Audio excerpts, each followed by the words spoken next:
Plus Panalo! Ay, silipin natin ang ating oras na alas 10:30 na ng umaga kung saan nga naman oras na para tayo mamigay ng papremyo at kasiyahan sa ating mga panggana patuloy na nakatutok sa Energy FM. Pero bakit naman hindi? O, diba? Mamimigay tayo ng 500 pesos for today's video na wala kayong pwedeng gawin kundi tandaan lamang ang magiging lucky card ng programang Baklita. Eh ano nga ba ang lucky card? Siyempre malalaman natin yan. Eto na, mahiwagang orange na ball na masushoot sa ating Pinoy drop ball. Yan! Ay! Lumipat pa. Diba? So, eto na. Ang lucky card para sa programang Baklitas ay Jack of Spades. Ulitin lang natin ang lucky card para sa programang Baklitas ay Jack of Spades. Wala kayo bang pwedeng gawin kundi tandaan lamang yan dahil mamayang gabi sa programa ni Kuya Chico. Wala kayo bang pwedeng gawin kundi, alam mo yun, antayin ang kanyang hudyat kung saan at kailan ka pwedeng tumawag. Magpapaikot siya ng roleta kung saan nandun ang aming mga programa. Pag natapat sa programang Baklitas, kailangan mong masambit ang Jack of Spades para makuha mga 500 pesos na premyo on air. Plus kung ikaw sa swerte na mapili online, additional 500 pesos for a total of 1,000 pesos. Ganun kasimple, ganun kadali, ganun kabongga, ganun kasaya. Dahil 20 days na lang mga pangga, Pasko na. Gusto namin maging masaya ka ngayong paparating na Pasko. Kaya nga naman dagdagan natin ang budget mo pang Noche Buena. Diba? At least kung 1,000 pesos yan, diba? Yes, tas may 500 ka pang makukuha. Mari kapag nanalo ba, ito ano lang ako, curious lang ako. Halimbawa nanalo ko ngayon. Tapos kinabukasan gusto kong sumali ulit. Ibaban ba ako ng Energy FM? Hindi naman. Kasi so may chance ka pa rin manalo kinabukasan. Kumbaga parang there's a lot of chances as long na nakatuto ka parate. Grabe. Tututo ka lang araw-araw. Bubuksan mo lang ang radyo mo. Diba? Lalagay mo sa 106.7 yan. Tapos wala kayong pwedeng gawin, diba? Kusa na lang kung talagang swerte ka that day, diba? At nag-a-align ng stars mo. Ikaw ang mapipili online. Inaasa sa bakit stars ba? ang Sa astronomical. Kaya nga naman, diba? Astrology! Astronomical. Tapusin na ka na. Magalat ang bubo talaga ako, diba? Maring bakla ng bubo pa. Friday na kasi, sorry guys. Labubang, ganun. Diba? Bakit labubang? Baklang bubong buang. Labubang. But anyways, naku mga pagganyan po muna ang ating pagka-Bingo Plus Panalo. Hatid yan sa atin ang Bingo Plus. Bingo sa saya, plus sa panalo. Cheers, Miss Baklita! With Tita Cora and Kapitana Sisa.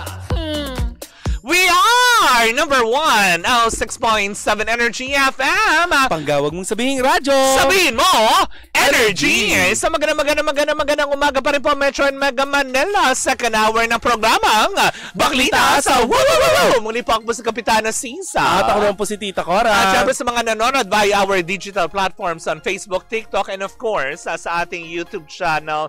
Hello po sa inyong lahat dyan. Kuya Elson James Santos. Hello sa iyo. Kamusta ka, diba? Yes. Happy birthday, Demeline Baldomara. Ayan, Demeline, happy birthday sa'yo. Diba? Nakakaloka. Hello ilang taon na si sa'yo. Demeline? Oo nga. Elson, ilang taon na si Demeline? Diba? Huwag ka mag-type kung nagda-drive ka, ha? Mamaya na. Mag-weekend na, Mare. Oo nga, happy anong plano mo ng weekend? Well, ito, may ka-date, ganun. Buti kapag ganyan Nadaloy na naman ang bukang liwayway sa madadapuan na naman lagusan ng Encantadia. Ay, wow. Wow, in fairness. I'm so excited kasi may mamimit ako na, alam mo yun, kamiyembro ng Afghanistan. Wow. Kaya kakanta ako sa Sabado ng Boom tarat tarata, boom tarat tarata, grabe, sobrang ano ng bakla. Sabog. O, diba? Pero eto, Mare, hindi ito nagpatumpik-tumpik dahil maaari ng tuluyang mabasag ang matagal ng partnership ng ABS-CBN at TV5. What? Lumulutang ngayon ang issue na umano'y hindi nabayarang obligasyon at seryosong paglabag sa kanilang kontrata, isang bagay na nagbunsod sa TV5 upang posibleng tapusin ang 5 taong kasunduan kahit kalahati pa lamang nito ang natatapos. Sa pinakaunang pahayag ng ABS-CBN, Mare, ay direktang kinumpirma na nakatanggap sila ng abiso na maaaring tuldukan ng TV5 ang kanilang partnership. Ayon sa Kapamilya Network ay ginawa nila ang lahat upang maresolba ang issue sa maikling panahon at sa kabila ng na binigay sa kanila. At nais lamang nilang maging tapat sa publiko tungkol sa tunay na sitwasyon. Binigyang diin ng ABS-CBN, Mare, ang panawagan sa kanilang binigyan diin ng ABS-CBN ang pagkawala ng kanilang franchise noong 2020 sa gitna pa ng pandemya ay nagdulot ng pinakamabigat na hamon sa kasaysayan ng kumpanya. Sa kabila nito, Mare, ay ipinagpapatuloy nilang maglingkod. Kahit kapos ang kita, tangan ang misyon nilang maabot ang mga Pilipino saan man sa mundo. Mare, nakakalungkot yan Noong Friday, kung maalala mo, Friday din. Last week, nung Christmas party natin, naibalita mo yan. Yes. Na fake news. Yung baga, parang yung kumakalat na bibitawan ng di umano ng TV5 ang ABS-CBN. That's true. Kasi marami tayong mga impormasyon na nailatag na totoo nga na may 5 years contract pa sila bilang content service provider. Yes. Diba? Na kung saan nag-start nga ito ng June 2023. Diba? Noong araw na yun, Mare, nakatanggap din ako ng message na from ABS-CBN. Sorry po. Sinabi sa akin ng ABS-CBN na I just want to correct, yes, totoo po, na gusto na pong putulin ng TV5. Kumaga, parang gusto pa lang. Kumaga, parang kasi syempre kahapon nung pumutok nga lahat ng mga parang official statement nila actually, late na naglabas ng statement na nabasa natin sa kapatid natin si Cheryl Cosima, na yung mga statement nila na dahilan kung bakit pinaplano nilang putulin na yung ugnayan dahil nga sa mga obligasyon. Pero alam mo, Mare, may nakausap ako. Desidido na daw si MVP. Kung sakasakali. At binigyan na lamang sila parang hanggang January 2. Diba may 30 days? Hindi. Hanggang January 2 upang matapos yung kanilang Yung mga kulang nila. Hindi. Kahit na tapos na daw yung termination. Itutuloy pa rin nila yung sigasig nila sa pagniningil. Kasi ang pinag-uusapan dito, Mare, ay halos 1 bilyon. Correct. Parang yun yung lumulutang Pero, diba, kahapon sa statement kasi na inilabas naman ng Inquirer, parang pinabubulaanan nga ng ABS-CBN na may kinalaman nga sa malaking utang. Pero sa official statement, hindi man binanggit ng TV5. But still, nandun sa official statement nila na may kaugnayang pinansyal. Diba? So, parang yun nga, parang medyo na-confused tayo. Maiisip mo kung sino ba talaga nagsasabi sa inyo ng totoo. Kasi kumbaga parang ayon naman din sa mga nakausap naman din natin. Syempre kahapon tayo nagtanong-tanong na dahil hindi na malingid sa kaalaman na tayo ay nasa media at entertainment industry na pwede tayong magtanong-tanong. Kasi ang nasabi lang po sa akin ng ating kausap, syempre, source mo yan at hindi natin papangalanan. Diba? Na kumbaga parang may chance naman na yung pag-uusap pero ang prioridad daw talaga is mabayaran. Kung ano pero Mare, eto lang ang tanong dyan. Bibigyan mo pa ba ng pagkakataon na pahabain ng pagsasama nyo gayong parang ipinahiya ka na sa publiko? Uy, Mare, diba? Sabi naman ng ibang mga netizen patungkol dyan, hindi na bago sa ABS-CBN yung bigla silang bitawan ng TV5. Kasi nangyari na yan sa shows Showtime. Lang. Sa Showtime, di ba? Nung binitawan nga sila. Kung kaya nga naman napunta sila sa GTV, di ba? Napunta sila sa bakuran ng GMA7. Pero sinasabi din naman ng TV5, 'di ba? Babalansehin lang natin, Mare, kasi ngayon wala pa talaga nakakaalam Kumbaga parehas lang sila naglabas ng official statement patungkol nga sa kanilang kinakaharap. Pero hindi naman sinabi ng ABS-CBN sa kanilang official statement na hindi nila babayaran kung ano man yung utang na meron. 'Di ba? Siguro lang ngayon kasi ang nangyayari, sinasabi naman ng TV5, in-embrace naman nila lahat Katulad yung Itbulaga, 'di ba? In-embrace nila. Etong mga contents nga ng ABS-CBN, embrace naman nila. Pero ang pinupunto lang nila is meron din silang mga pinansyal na obligasyon hindi lang naman sa mga partners nila. Well, kagaya nga sa mga empleyado. Kagaya nga ng sinabi natin kanina sa opisyal na pahayag ng ABS-CBN, isa sa mga dahilan kung bakit nagkaroon sila ng financial challenges ay dahil sa pagkawala ng kanilang prangkisa. Yes, talaga. O bakit sila nawala ng prangkisa? Diba? Hindi ba kasalanan na naman ng mga iilang tao? Yes, na sila, parang ginamitan sila ng kapangyarihan. Na kung saan nga naman, parang alam mo yan, na pagkaisahan sila. Oo. Pero totoo din po yan, nung sinasabi, ako yung naniniwala, sa sinasabi ng ABS-CBN na sila ay... Uy, kahanga-hanga sila. Hindi. Nagpakumbaba sila. Kumaga parang, kaya nga sabi ko nga, diba, naniniwala nga ako Lalo pat nung sinabi nila that they are facing a financial struggling. Nagbenta nga po ng ari-arian sa buong Mother Ignacia para lang matugunan lahat ng mga dapat bayaran. Correct. So sa tingin ko naman, well, business is business, diba? Maiintindihan ko din naman na si Mr. MVP, sakali man din tong gawin. Kasi baka naman din talaga sa negosyo nga naman din, diba? Kailangan din nila dahil may mga financial obligations din sila. So, kumbaga parang negosyo kasi ito, hindi dahil sa merong gustong apihin, gustong palayasin. Baka pinapaikot lang nila yung pera kasi. Pero, atin din nakalap na balita, mukha daw yata, kasi diba, nung nakuha mong impormasyon is hanggang January. Pero, dun po sa nabalitaan ko kagabi, dun mismo sa nakausap ko, mukha daw yatang may pag-uusap pa, basta masettle nga lahat. Diba? Kung ano yung pwedeng maibigay, mukha yatang magkakaroon ng pag-uusap. Pero hindi rin naman sinabi sa statement ng TV5 na agad-agad nilang tinatanggal ang ABS-CBN bilang content service provider. Kasi ang sinasabi lang naman nila doon sa kanilang official statement na nasa inilabas ni Cheryl Cosim is, yun nga, is mabigyan ng prioridad kung ano yung mga obligasyon ng ABS-CBN sa TV5. Diba? Nandun na tayo, Mare, pero gaano kaya katagal itong Mare, kasi hindi madaling likupin yung kumaga ipunin yung 900 plus million, kung totoo ba yun? Baka maibenta nila ang buong ABS nun, te. Diba? Kumaga parang yung buong ELJ nga ba? Oo, Eugenio Lopez, Junior yung ELJ building na nga lang ang nakatayo dyan sa ABS-CBN. Kasi nga, diba, naibenta na. Siguro partly doon sa napagbentahan, I think baka kasama din sila doon.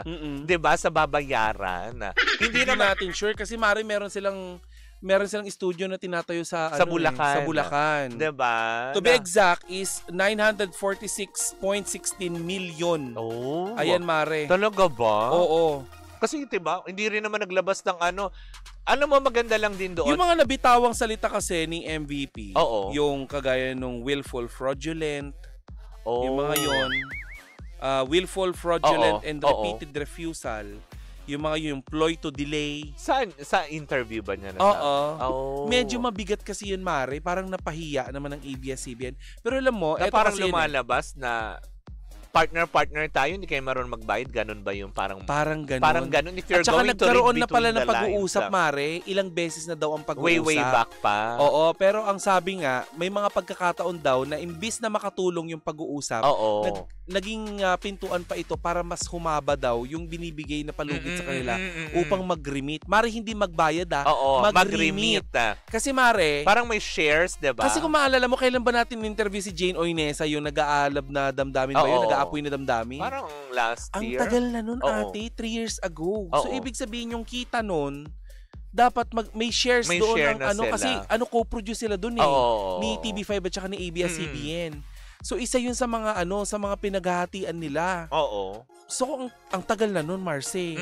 'Di ba? Para hindi pa makapag-remit. Pero kasi para lumobo yung sa bagay, hindi rin naman natin alam kung talagang matagal na hindi nagre-remit o hindi, 'di ba? Hindi, aminin naman natin, Mare. Siguro ganun kalaki yung gastos ng ABS-CBN sa paggawa ng mga produksyon. Oo, kasi hindi kalibre naman kasi correct, talaga. Diba? Hindi talagang putyo-putyo. World class, diba? Na kung saan nga naman nakakatulong sa bawat, alam mo yun, bibigyan nila ng provider. Kasi, alam mo yun, may mga taong sumusunod kung nasaan sila. Hindi kagaya nung ginagawa nung direktor na kilala natin na 10 million lang ang puhunan niya sa paggawa ng pelikula. Diba? Na nakakaloka. Out of the country pa.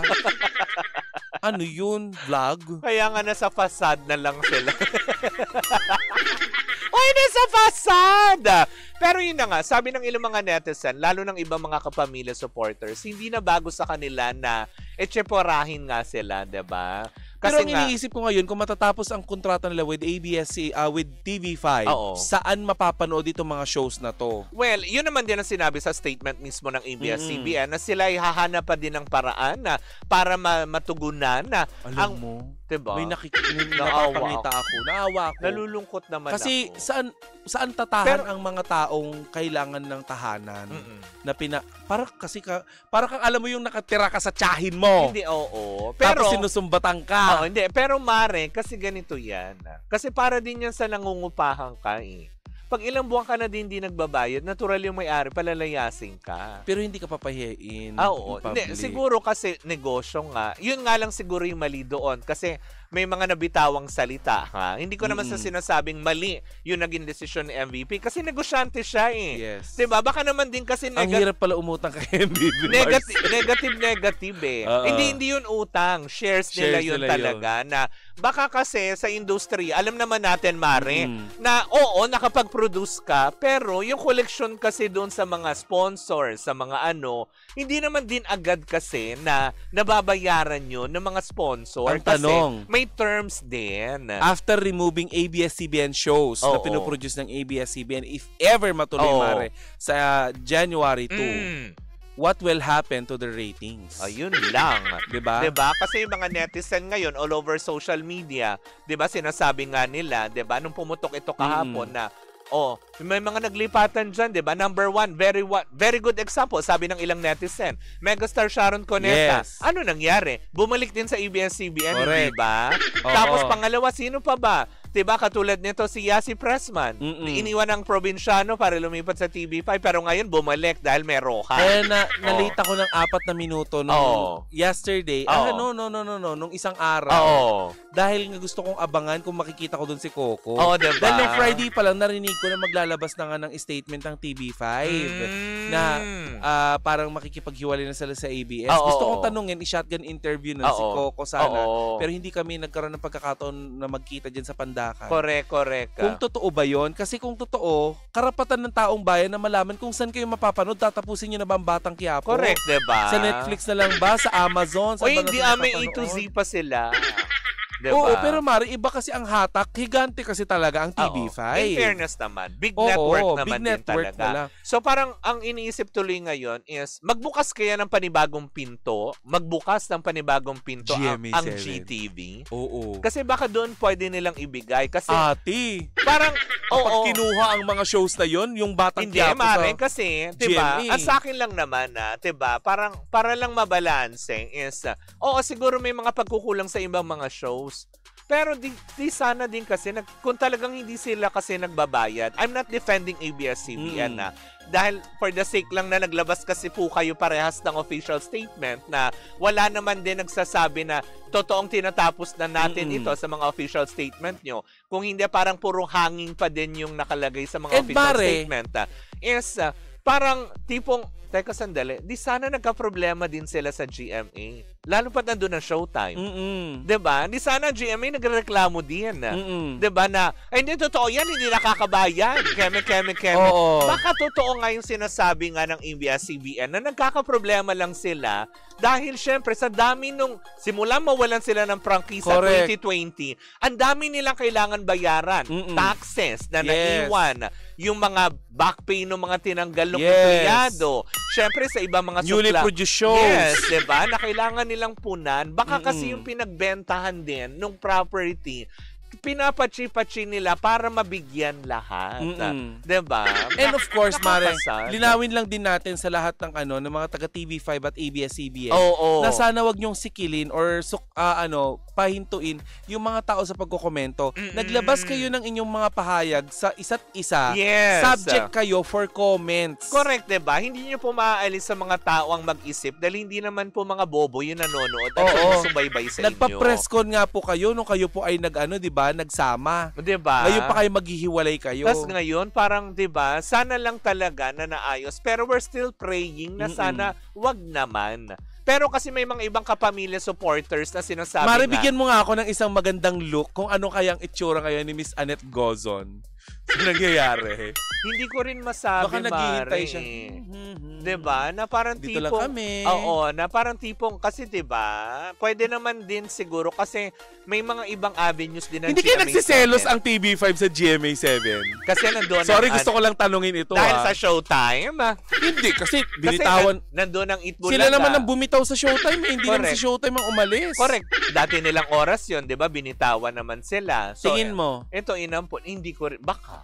No? Hindi mo rin diba, may yan sa isipan hindi rin natin masasabi kasi diba, bawal nga mag-promote ng ng mga kapamilya shows, diba, na lumalabas sa TV5. Hindi kaya yun ang dahilan. Parang, nasaan ang network?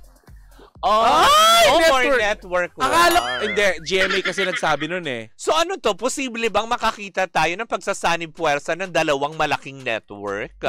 Diba? Or patuloy na magbigay? Ito ang tanong natin. Masasabi ba natin na itong ginawa ng TV5 at kung sakasakali mang matuloy ang paghihiwalay ng dalawang malaking network ng ABS-CBN at TV5, good move ba ito para sa TV5? Diba? Yun din ang tanong ng mga tao. Anong mangyayari? May nakapagsabi sa akin na isang netizen. Tama si Beauty Gonzales lang, diba? For example, Beauty Gonzales, diba lumipat ang TV5. Ngayon bumalik GMA7. Diba? Kasama nga nila sila, katulad sila Luis Alandi, diba? May mga proyekto silang gagawin. Yung House of Lies yata. Na ibinalita natin kahapon. May mga lumilipat sa TV pero nag-aalisan din. Correct. Kaya nga ang tanong ng mga tao, kamusta kaya magiging karir ngayon ng Andrea Brillantes at Enrique Hill?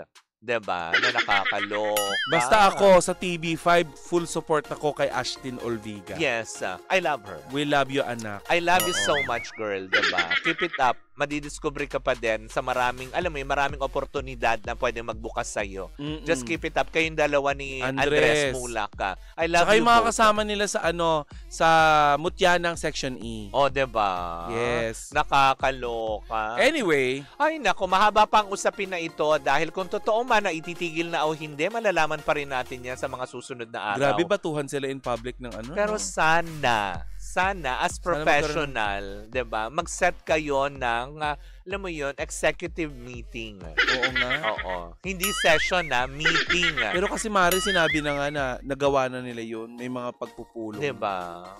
Pero malalaman pa rin. Nakakaawa ang kinalakihan nating network na ABS-CBN, diba? Alam mo, sabi talaga ng utak ko, paano kasalanan to ng mga yurak-yurakan na sila. Oo, grabe. Nakakalungkot. Kumbaga parang wala po tayong pinapanigan. Parang tumutunog sa utak ko yung Once Upon a Time na diba? Tsaka yung tayo na sa sineskwela. Diba? So, alam mo yung pinapalaya sila ng... Hindi naman sila nagdamot ng kanilang pintuan. Naging nakakalungkot. Pero sana, yan pa rin ang dalangin natin na sana, 'di ba, magkaroon muli ng pagpupulong, mapagbigyan na, 'di ba, mabigyan ng extension kasi kahit papaano din naman naging tulong sa isa't isa ang ABS-CBN na TV5, 'di ba? Kasi nakapagbigay sila ng, syempre nakapagdala sila ng mga rating sa stasyon. Yun nga lang, pagdating kasi sa negosyo, diba? Yun nga yung sinasabi na business knows no emotion diba? Na nakakaloka. Nag-message sa akin isang columnist. Huwag masyadong padadaig sa mga ganyang chika, Marce. Yes. Kasi baka mamaya publicity lang to. Diba? Mali mo naman may gagawing palang proyekto. Kasi di ba meron silang gagawing Artista Academy? Diba? Na nakakaloka. Pero para magbatuhan pa ng chismis. Parang diba? Hindi ako naniniwala. Well, ano kaya mangyayari sa mga susunod na araw? Ay naku, Mare. Happy weekend sa'yo. Happy weekend din sa'yo, Mare. Siyempre sa ating mga pangga. So, kinakalas ko na yung kulot. Papakatutukan pa rin natin yan sa mga susunod pang mga linggo, mga pangga. Hindi bibitawan ng baklitas yan dahil kami likas na mga chismosa. Yes. Diba? Nakakaloka yun. But anyways, ako mga pangga, muli po ako po si Kapitana Sisa. Ako na po si Tita Cora. At ito pa rin ang Baklitas sa Woo! At tuloy-tuloy pa rin po ang ating tugtugan. Siyempre, dito po lamang yan sa number 106.7 Energy FM. Ang tawag mong sabihing radyo. Sabihin mo, Energy!